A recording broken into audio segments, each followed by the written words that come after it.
पढ़ेंगे sense of collective belonging. ये जो क्वेश्चन है आपको 5 नंबर के लिए आपको एग्जाम पॉइंट ऑफ व्यू से काफी ज्यादा इंपॉर्टेंट। इसमें होता क्या है इसको समझेंगे। सबसे पहले क्या है कि हमारा देश आपको पता है आजादी के लिए हम लोग सभी लोग लड़ रहे थे और अंग्रेजों से जीतने के लिए हमको आजादी पाने के लिए क्या चाहिए था, सबको कलेक्ट एक जैसा है ना, कलेक्टिव सोच आना, लोगों को एक जगह यूनाइट होना बहुत ही ज्यादा जरूरी। इसके लिए हम लोगों ने क्या क्या स्टेप उठाया वो समझेंगे। सबसे पहले यूनाइटेड स्ट्रगल, कि अब जब भी स्ट्रगल करना है तो अकेले नहीं बल्कि पूरा का पूरा देश एक साथ मिल करके क्या होगा कि हम लोग लड़ेंगे। उसके लिए क्या हुआ, उसके बाद दूसरा था कल्चरल प्रोसेस।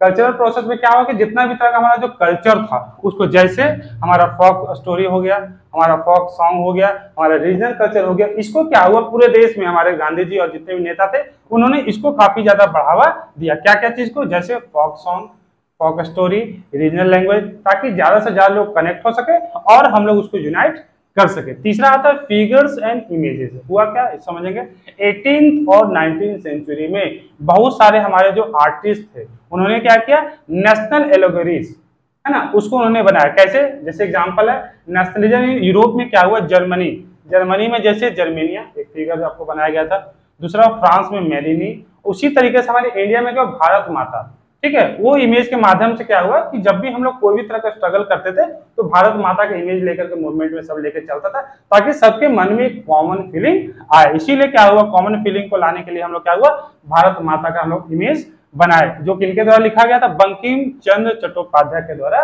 लिखा गया था। उसके बाद सबसे पहले इन्होंने बनाया था, उसके बाद दोबारा भारत माता का जो फोटो था वो किनके द्वारा बनाया गया था, अभिनंदन टैगोर के द्वारा बनाया गया था भारत माता, जिसको किस तरह के रिप्रेजेंट किया, 3 टाइप से, काम, कंपोज, डिवाइन और स्पिरिचुअल। इस भारत माता को किस तरीके से रिप्रेजेंट किया गया, 4 तरीके से, काम तरीके से, कंपोज, डिवाइन और स्पिरिचुअल। इसके बाद हम लोगों ने क्या किया, फ्लैग। अब जहां भी मूवमेंट करेंगे सबके मन में सेंस ऑफ कलेक्टिव बिलोंगिंग लाने के लिए हम लोग जब भी कोई भी मूवमेंट करेंगे तो क्या करेंगे, फ्लैग लेके चलेंगे। सबसे पहले फ्लैग जो था ट्राई कलर का बनाया गया, जिसका कलर क्या था, ग्रीन, येलो, रेड, जिसमें क्या था 8 लोटस का आपको इमेज था, जिसमें जो क्या था उस समय इंडिया का जो 8 स्टेट प्रोविंसेस में जो बटा हुआ था उसको वो रिप्रेजेंट करता था। अब आता है 1921 में फिर से एक फ्लैग बनाया जो गांधी जी के द्वारा बनाया गया, ये भी ट्राई कलर का था। इसमें कौन कौन सा कलर था, रेड, ग्रीन एंड व्हाइट। उसके बीचों बीच में एक स्पिनिंग चरखा जिसको बोलते हैं, चरखा था। वो चरखा किसको रिप्रेजेंट करता था, सेल्फ रिलायंस, आत्मनिर्भर को ये दिखाता था।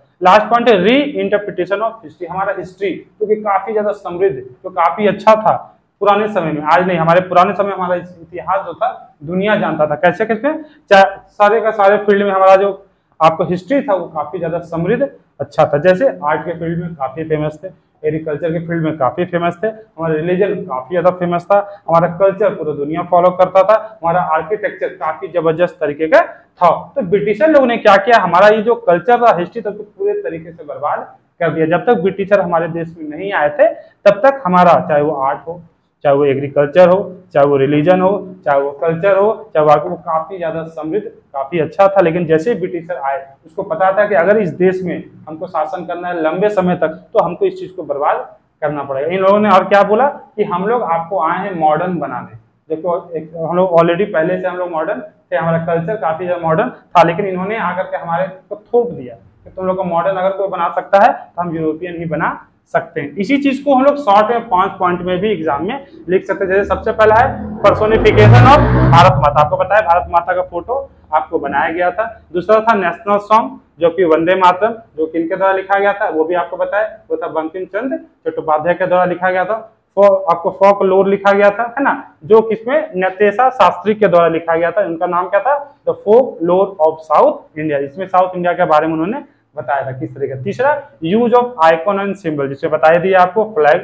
फ्लैग में भी आपको क्या था, हिंदू और मुस्लिम, फर्स्ट फ्लैग जो बनाया गया था यहाँ पर हम बताए थे आपको, उसमें क्या था, एक तरफ हिंदू और मुस्लिम को यूनाइट करके फ्लैग बनाया गया, जिसमें सन हिंदू को रिप्रेजेंट करता था और मून जो है वो मुस्लिम को रिप्रेजेंट करता था। नेक्स्ट रीडिस्कवरी ऑफ हमारा इंडियन पास्ट, जो आपको बताया कि हमारा art, culture, science, mathematics, architecture जो काफी ज्यादा समृद्ध था उसको इन्होंने बर्बाद कर दिया। दोबारा से हम लोगों ने क्या किया कि देश में चलाया कि हमारा हिस्ट्री बहुत खराब नहीं था, जो कि बहुत ही ज्यादा अच्छा था।